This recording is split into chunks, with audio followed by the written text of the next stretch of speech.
Eh bien, bonjour ou bonsoir à tous, c'est Monsieur Casitra, j'espère que vous allez bien. On se retrouve pour un programme que je vous ai déjà présenté sur la chaîne, mais qui peut être très utile si vous voulez supprimer la game bar par ce logiciel. Et si par exemple ça revient à chaque fois la game bar, malgré que vous avez fait le script Blocktower sur PowerShell. Donc je vais vous le présenter. Bien évidemment, en anglais, ça se nomme Revo Installer. Moi, je l'appelle Revo Désinstaller en français. Donc en anglais, c'est différemment dit par avoir un nous qui dit désinstaller.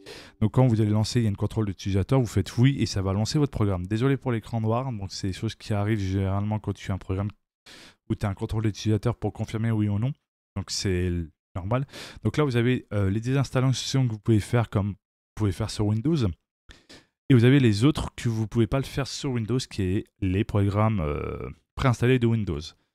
Il faut faire attention à ne pas désinstaller tout n'importe quoi pour éviter de faire un dysfonctionnement de votre système d'exploitation. Donc le mieux, c'est désinstaller des programmes qui, en gros, ne sont pas en lien avec le système d'exploitation, c'est-à-dire qui n'a pas de nécessité en soi. Donc GameBar, ce qui est juste en soi une capture d'écran, faire des lives avec, je crois, il me semble, un peu comme le Xbox, faire des captures de vidéos courtes, mais en soi, ça n'apporte rien au système. C'est juste un sort de blocktoir d'espionnage, donc ça, tu peux l'enlever.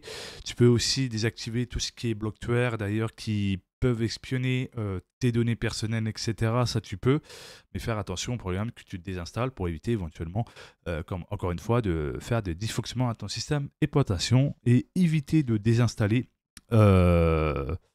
finalement les drivers Internet Realtek, car c'est utile pour le système et c'est utile pour vous pour avoir accès à Internet. Très important. Vous pouvez désinstaller uniquement des programmes, encore une fois, qui ne sont pas liés au système d'exploitation. Donc voilà, je préfère répéter. Ce qui est très important à savoir, vous pouvez aussi penser à mettre à jour votre driver Realtek Internet si vous voulez avoir une stabilité réseau, parce que si vous ne le faites pas, vous pouvez avoir une instabilité réseau parce que vous avez encore un vieux Realtek en termes de driver. Très important, mettre à jour votre BIOS, mettre à jour aussi, que je vais vous présenter celui-ci, qu'on appelle ça un driver SIP7, qui permet de faire en gros une stabilité audio, parce qu'il n'y a pas que le BIOS, il y a aussi le driver SIP7, que ce soit AMD ou Intel. Ça permet d'avoir une stabilité audio, c'est avec vos ports USB aussi, avec le BIOS. Les deux vont de pair. C'est important à prendre en compte. Important d'activer le XMP, faire attention aussi au voltage si ça correspond bien à vos barrettes de RAM, vérifier ce que votre processeur peut supporter en termes de fréquence de vos barrettes de RAM. Si votre barrette de RAM est au-dessus par rapport à ce que votre processeur peut supporter officiellement en termes de fréquence, il faudra caper vos barrettes de RAM pour éviter d'instabilité ou que le processeur a du mal à suivre. Donc en soi, à prendre en compte, même si votre carte mère peut supporter une fréquence élevée, il faut prendre en compte quand même ce que le processeur peut supporter officiellement. C'est important pour une stabilité. Évidemment, très important aussi d'activer des options par rapport avec carte graphique. D'ailleurs, dans le BIOS, ce que vous pouvez faire, vous pouvez désactiver d'autres options économie, qui est le Safe State Global Control CPU, ça s'appelle comme ça, qui met en veille en gros les ports USB aussi dans le BIOS, qui n'a rien à voir par rapport, bien évidemment, à Windows, puisque c'est dans le BIOS.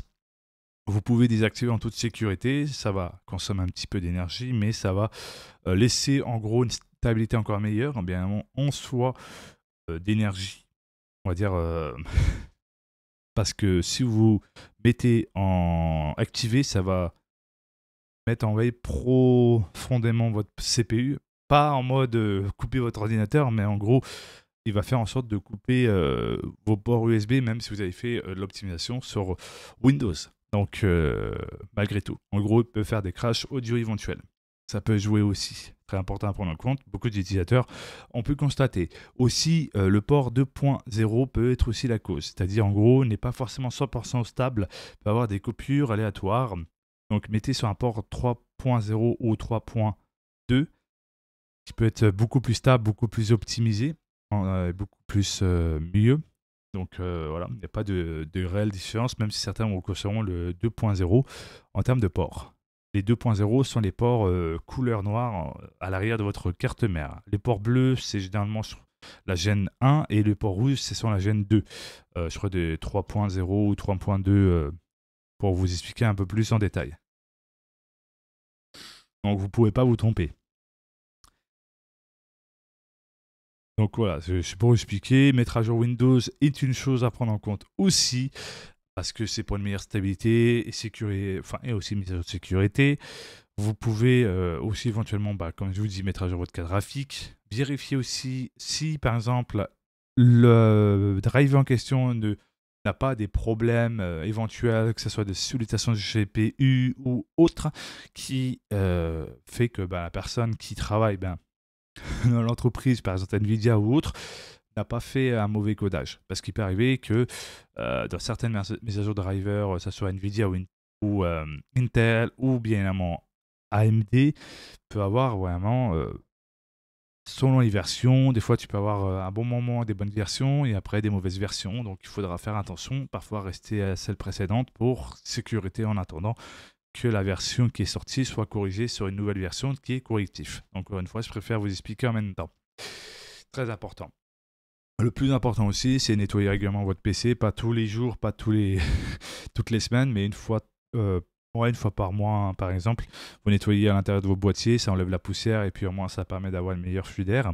Très important d'avoir un bon boîtier et plein de choses à prendre en compte en soi. Et puis aussi, il sera important, si vous voulez vraiment upgrade, faites-le progressivement, pas besoin de courir après. La M4 en génération fonctionne très bien encore pour les jeux actuels. Vous pouvez attendre soit les Black Friday, soit attendez vraiment quelques années, histoire que ça a bien baissé pour les M5. Moi, vous êtes sûr de pouvoir upgrade plus rapidement, même si certains seront déjà sur les N6 par exemple. Donc en vrai, c'est mieux d'attendre. Et parfois, même si c'est chiant, tu économises à côté, finalement. Et puis en même temps, tu mets de l'argent de côté pour des prochains projets en même temps. Donc au final, tu es gagnant et gagnante. En tout cas, je vous dis à la prochaine. C'était Monsieur Kalitra et on se retrouve à la prochaine pour les prochaines aventures. N'oubliez pas de vous abonner, de mettre un pouce bleu, d'activer la cloche de notification et de partager. C'était Monsieur Kalitra pour vous servir et vous aider. À la prochaine. Ciao, ciao.